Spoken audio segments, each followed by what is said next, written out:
La filosofía de la libertad. Cuestión 3.2. ¿Puedo alcanzar la esencia de mi pensar en mis propios pensamientos como fundamento para la comprensión del mundo?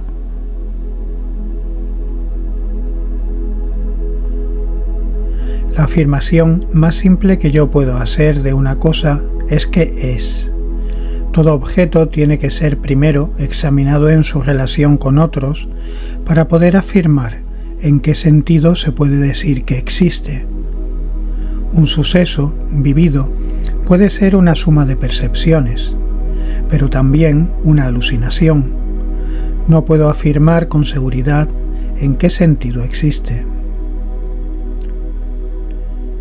Mi búsqueda de una base firme de la existencia terminará cuando encuentre un objeto cuyo sentido de existencia pueda crearse a partir de sí mismo, y este es el propio yo como ser pensante. A partir de aquí puedo preguntarme si existen las demás cosas en el mismo sentido que yo mismo, o en otro sentido diferente.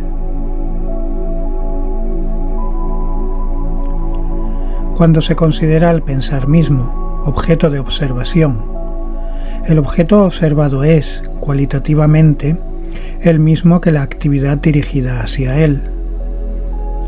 Así podemos permanecer dentro del mismo elemento, sin agregar nada ajeno a nuestro pensar. Y así, por lo tanto, no hay nada ajeno a él mismo que justificar.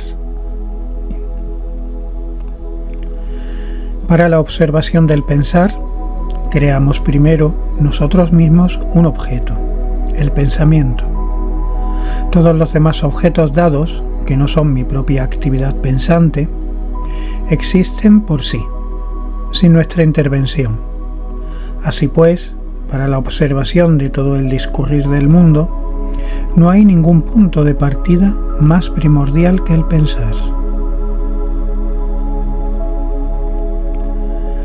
Yo mismo observo lo que yo mismo creo.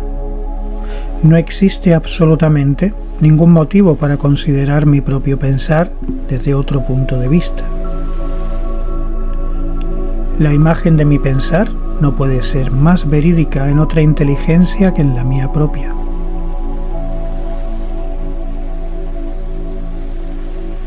Efectivamente observo el mundo en su totalidad por medio del pensar, así que no cabría ser una excepción con mi propio mundo de pensamientos.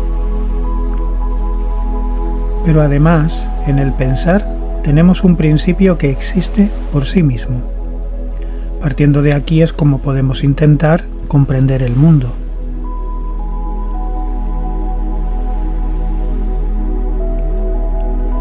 Como el pensar lo captamos por sí mismo, la cuestión será si por medio de él podemos también comprender otras cosas.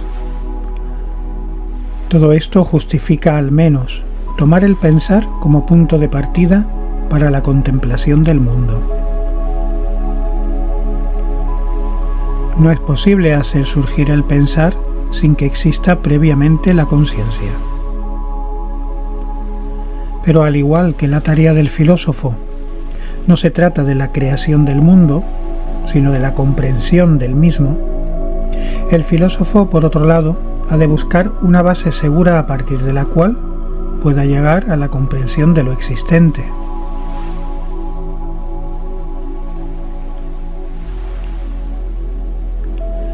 Primero tenemos que observar el pensar de una manera totalmente neutral, sin relación con un sujeto pensante, ni con un objeto pensado, pues en sujeto y objeto ya tenemos conceptos formados por el pensar. Antes de poder comprender cualquier otra cosa, hay que comprender el pensar. Solo cuando el filósofo considere lo absoluto último como lo primero, llegará a su meta. Este absoluto último, al que la evolución del mundo ha dado lugar, es precisamente el pensar. Se puede comprender que alguien ponga en duda el que por medio del pensar se pueda llegar a un conocimiento válido sobre el mundo, pero resulta incomprensible que se pueda dudar del pensar en sí mismo.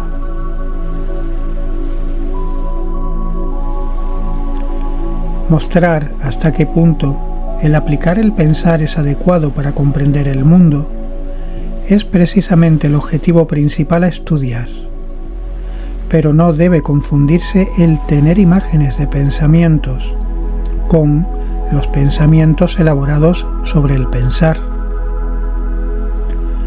Las imágenes de pensamientos pueden surgir en el alma como ensoñaciones o como vagas aspiraciones. Pensar sobre el propio acto de pensar no es lo mismo.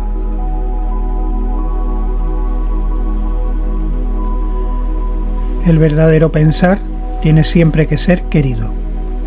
La esencia del pensar conlleva por necesidad la voluntad de efectuarlo.